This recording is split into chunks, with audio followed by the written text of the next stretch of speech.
Hello friends, welcome to our channel. 2026ஆம் ஆண்டு June மாதம் சற்று முன் வங்கிக் கணக்கு மத்திய அரசு ரூபாய் 2000 பயனாளர்களுக்கு 2 முக்கிய அறிவிப்பு. வங்கிக் கணக்கில் மத்திய அரசின் மூலமாக ரூபாய் 2000 பெறக்கூடிய பயனாளர்களுக்கு எந்த திட்டத்தின் அடிப்படையில் இந்த ரூபாய் 2000 எவ்வாறு வழங்கப்படுகிறது, அதேபோல் 2026ஆம் ஆண்டு ஜூன் மாதம் இது சார்ந்த பணிகளை செய்வதற்கான அறிவிப்புகள் வெளியிடப்பட்டுள்ளதா பார்க்கலாம். மத்திய அரசு விவசாயிகளுக்கு 3 சம தவணைகளாக 4 மாதங்களுக்கு ஒரு முறை ரூபாய் நேரடியாக வங்கிக் கணக்கில் வருடத்திற்கு ரூபாய் என்ற அடிப்படையில் செலுத்தப்பட்டு வரும் PM கிசான் திட்ட பயனாளர்களுக்கு தொடர்ந்து நிதியுதவி கிடைப்பதற்கு வழிமுறைகளும் செய்து முடிக்க வேண்டிய பணிகள் பற்றிய அறிவிப்புகளையும், புதிய பயனாளர்கள் சேர்ப்பது பற்றிய தகவல்களை, விண்ணப்பங்கள் சமர்ப்பிப்பது பற்றிய தகவல்கள் தெரிந்து பயனாளர்களுக்கு சரியான முறையில் சென்றடைய வேண்டும் என்பதற்காக இந்த திட்டம் செயல்படுத்தப்பட்டு வருவதாக கூறப்பட்டது. இந்த PM கிசான் திட்டம் நாட்டின் மிகப்பெரிய திட்டங்களில் ஒன்றாகும்.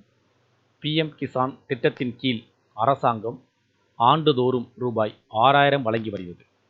இந்த பணம் தலா ரூபாய் வீதம் 3 தவணைகளாக விவசாயிகளுடைய வங்கி கணக்கில் நேரடியாக டெபாசிட் செய்யப்படுகிறது. இதன் மூலம் சுமார் 9 கோடிக்கும் அதிகமான விவசாயிகள் பயன்பெற்று வருகிறார்கள்.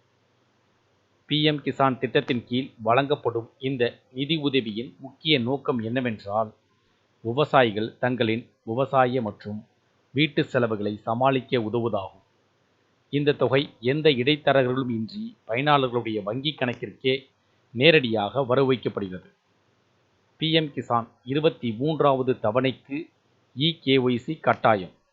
இதுவரை eKYCயை முடிக்காத விவசாயிகள் அடுத்த தவணை, அதாவது 23வது தவணையை பெறுவதில் சிக்கல்கள் ஏற்படலாம். இத்திட்டத்தின் பயன்களை பெற eKYC கட்டாயம் என்று அரசு தெளிவுபடுத்தியுள்ளது. விவசாயிகள் PM கிசானின் அதிகாரப்பூர்வ இணையதளத்திற்கு சென்று ஆன்லைனில் eKYC பணியை முடிக்கலாம். அங்கு அவர்கள் தங்கள் ஆதார் எண்ணை உள்ளிட்டு ஆதார் இணைக்கப்பட்ட மொபைல் எண்ணிற்கு அனுப்பப்படும் OTPயின் மூலமாக அவற்றை சரிபார்த்து கொள்ள முடியும். நுகர்வோரின் வசதிக்காக eKYCயை நிறைவு செய்ய அரசாங்கம் 3 முறைகளை அறிமுகப்படுத்தியுள்ளது. OTP அடிப்படையிலான eKYC சரிபார்க்கும் முறை, பயோமெட்ரிக் அடிப்படையிலான eKYCயை சரிபார்க்க முடியும். முகம் அங்கீகாரத்தை பயன்படுத்தி சரிபார்க்கக்கூடிய அடிப்படையில் eKYCயை சரிபார்க்கலாம். விவசாயிகள் இந்த செயல்முறையை CSC, அதாவது பொது சேவை மையம், PM கிசான் மொபைல் செயலி அல்லது ஆன்லைன் இணையதளம் மூலமாக முடிக்க முடியும். PM கிசான் பயனாளியின் நிலையை எவ்வாறு சரிபார்ப்பது? விவசாயிகள் தங்கள் தவணை நிலையை ஆன்லைனிலும் சரிபார்க்கலாம். அதிகாரப்பூர்வ இணையதளத்தில் பயனாளியின் நிலை, பெனிஃபிட்டரி ஸ்டேட்டஸ் என்ற பகுதிக்கு சென்று ஆதார் எண் அல்லது வங்கி கணக்கு எண்ணை உள்ளிடவும். அதன் பிறகு அடுத்த தவணையின் நிலை உட்பட பணம் செலுத்துதல் தொடர்பான அனைத்து தகவல்களையும் இந்த இணையதளம் காண்பித்துள்ளது. இந்த திட்டம் மூலம் சுமார் 9 கோடிக்கும் அதிகமான விவசாயிகள் பயனடைந்து வருகின்றனர்.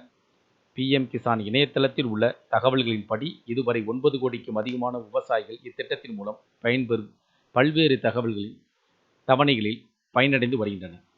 2025-2026 நிதியாண்டில் ஏப்ரல் முதல் ஜூலை காலகட்டத்தில் 9.71 கோடி விவசாயிகள் இத்திட்டத்தின் மூலமாக பயனடைந்துள்ளனர்.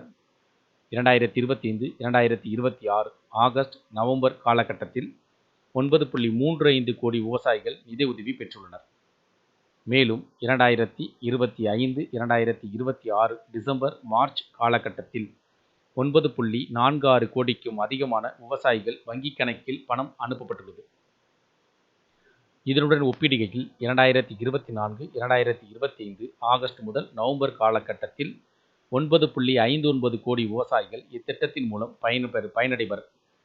மேலும் 2024-2025 டிசம்பர் மார்ச் காலகட்டத்தில் 10.06 கோடிக்கும் அதிகமான பயனாளிகள் வங்கி கணக்குகளில் பணம் மாற்றப்பட்டது. இந்த தகவல்கள் அனைத்தும் உங்களுக்கு பயனுள்ளதாக இருந்துச்சுன்னா வீடியோக்கு ஒரு லைக் பண்ணுங்கள். மீண்டும் இதேபோல் ஒரு பயனுள்ள தகவலில் சந்திப்போம். நன்றி.